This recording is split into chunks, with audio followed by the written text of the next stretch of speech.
2 Raja-Raja bab 12. Pada tahun ke-7 pemerintahan Yehu, Yoas menaiki takhta. 40 tahun lamanya dia bertakhta di Yerusalem. Nama ibunya ialah Zibia dari Bersheba. Yoas melakukan apa yang benar di mata Tuhan seumur hidupnya, selama Imam Yoyada mengajar dia. Hanya bukit-bukit pemujaan tidak disingkirkannya.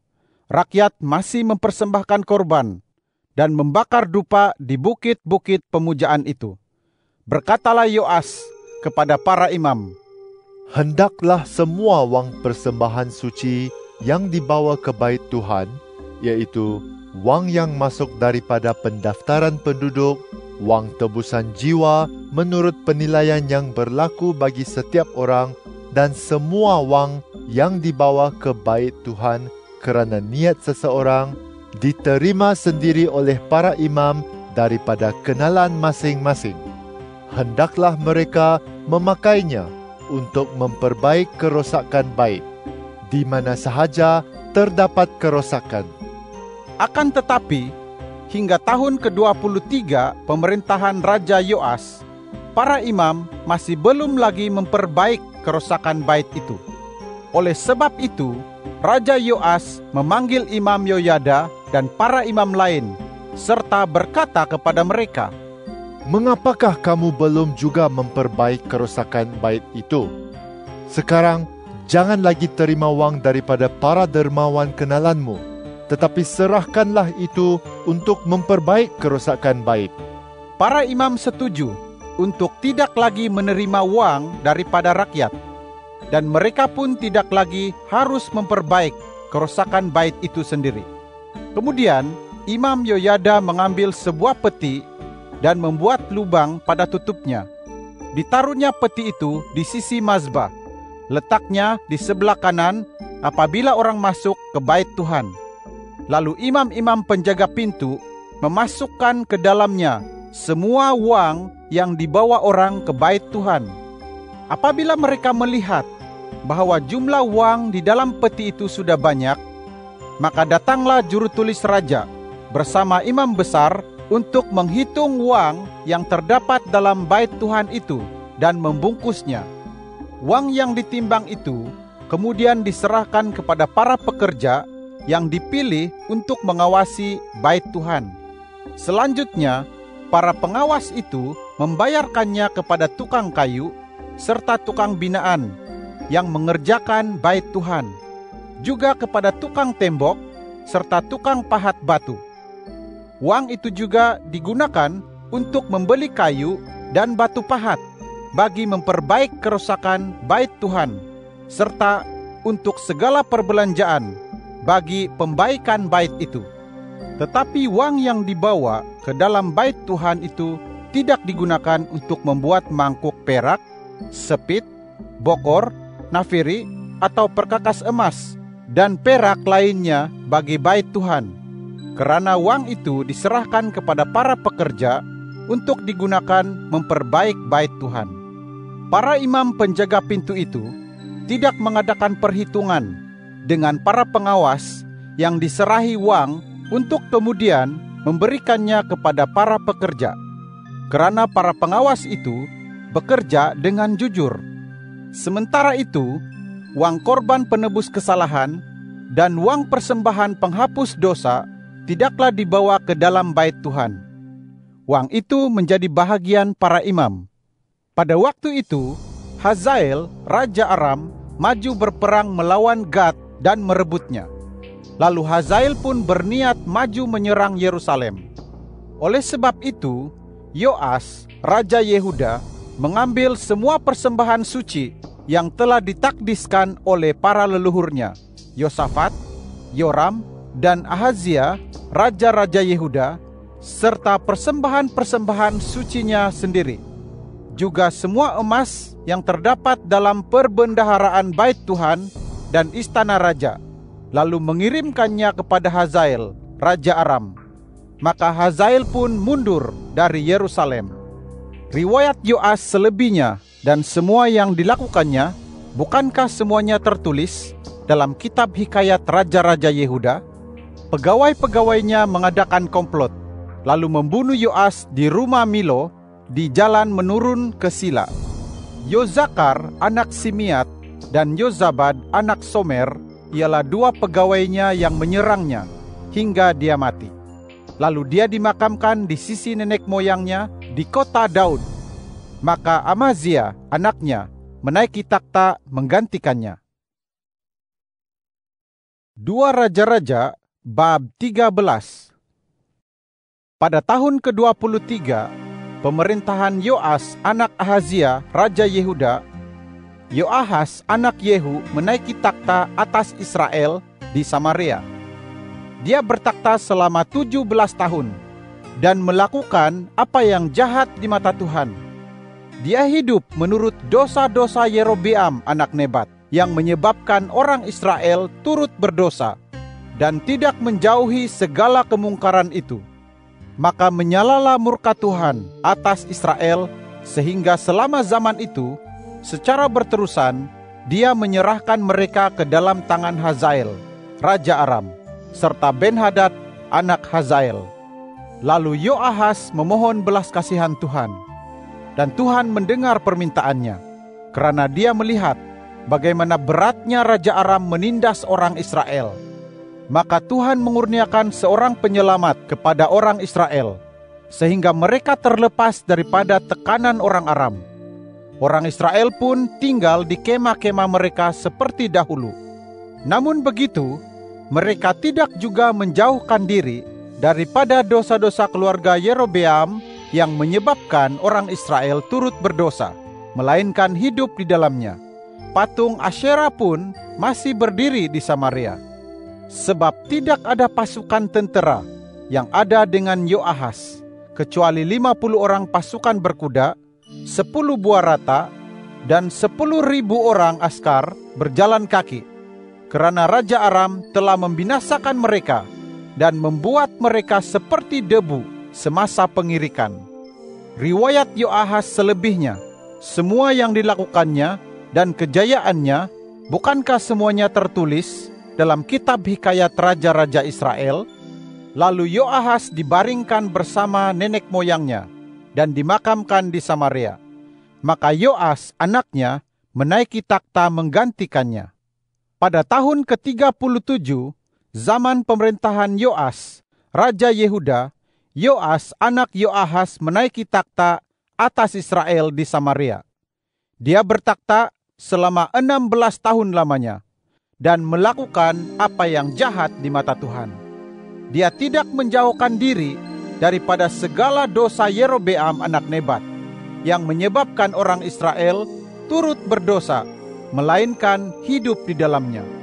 Riwayat Yoas selebihnya, semua yang dilakukannya dan kejayaannya ketika dia berperang melawan Amazia, Raja Yehuda, bukankah semuanya tertulis dalam kitab hikayat raja-raja Israel? Lalu Yoas dibaringkan bersama nenek moyangnya dan dimakamkan di Samaria di permakaman Raja Israel. Maka bertakhtalah pula Yerobeam menggantikan ayahnya. Ketika Elisa menderita sakit yang kelak menyebabkan kematiannya, pergilah Yoas, Raja Israel, mendapatkannya dan menangis di hadapannya. Katanya, Bapakku, Bapakku, Rata Israel dengan pasukan berkudanya. Elisa berkata kepadanya, Ambillah busur dan anak-anak panah. Lalu Yoas mengambil busur dan anak-anak panah. Katanya lagi kepada Raja Israel, Tariklah busur itu. Ketika Yoas menariknya, Elisa meletakkan tangannya di atas tangan raja. Katanya, Bukalah jendela sebelah timur. lalu dia membukanya. Kata Elisa, Panahlah. lalu dia memanah. Kata Elisa, Itu anak panah kemenangan daripada Tuhan, anak panah kemenangan atas Aram. Engkau akan mengalahkan orang Aram di Afek sampai mereka habis. Elisa berkata lagi, Ambillah anak-anak panah itu. lalu dia mengambilnya. Katanya kepada Raja Israel itu, Pukulkanlah ke bumi. lalu dia memukulkannya 3 kali, kemudian berhenti. Tetapi hamba Allah itu marah kepadanya dan berkata, seharusnya engkau memukul 5 atau 6 kali. Dengan demikian, engkau akan mengalahkan orang Aram sampai mereka habis. Jadi sekarang, engkau hanya akan mengalahkan orang Aram 3 kali sahaja." Elisa pun meninggal, lalu dimakamkan. Pada awal tahun, gerombolan orang Moab sering memasuki negeri itu. Suatu kali, ketika beberapa orang sedang menguburkan mayat, tiba-tiba mereka melihat gerombolan datang. Lalu mereka mencampakkan mayat itu ke dalam makam Elisa.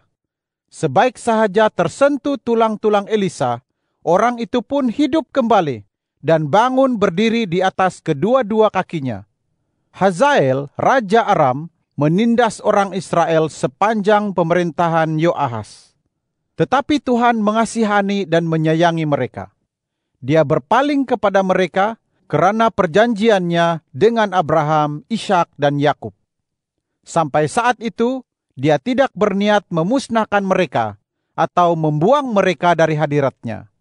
Lalu matilah Hazael, Raja Aram. Maka Ben-Hadad, anaknya, menaiki takhta menggantikannya. Kemudian Yoas, anak Yoahas, merebut kembali daripada tangan Ben-Hadad, anak Hazael, kota-kota yang direbut Ben-Hadad dalam peperangan daripada tangan Yoahas, ayah Yoas.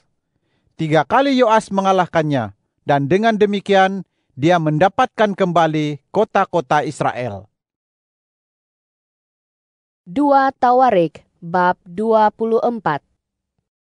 Yoas berumur 7 tahun pada waktu dia menaiki takhta, dan dia bertakhta selama 40 tahun di Yerusalem. Nama ibunya ialah Zibia dari Bersheba. Yoas melakukan apa yang benar di mata Tuhan selama Imam Yoyada hidup.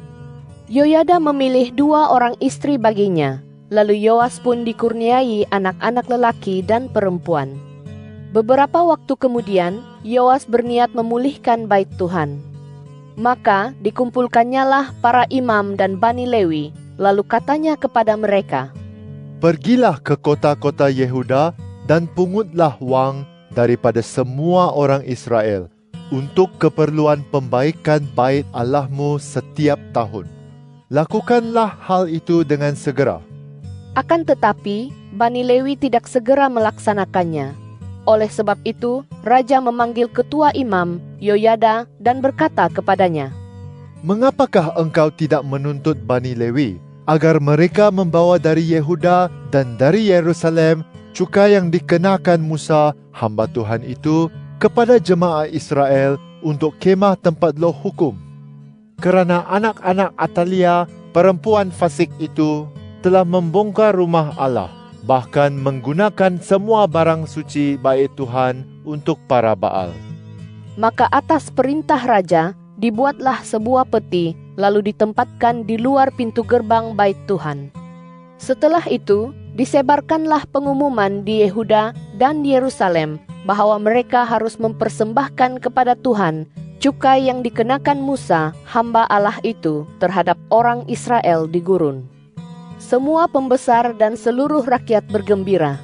Mereka pun membawa cukai masing-masing dan memasukkannya ke dalam peti itu sampai penuh. Setiap kali Bani Lewi membawa peti itu kepada petugas raja, dan ketika mereka melihat bahwa wang di dalamnya sudah banyak, maka datanglah juru tulis raja serta petugas daripada ketua imam untuk mengosongkan peti itu. Selanjutnya, mereka membawa peti itu kembali ke tempatnya. Demikianlah dilakukan mereka setiap hari, dan banyaklah wang yang terkumpul. Raja dan Yoyada menyerahkan wang itu kepada para pekerja yang melaksanakan pekerjaan di bait Tuhan.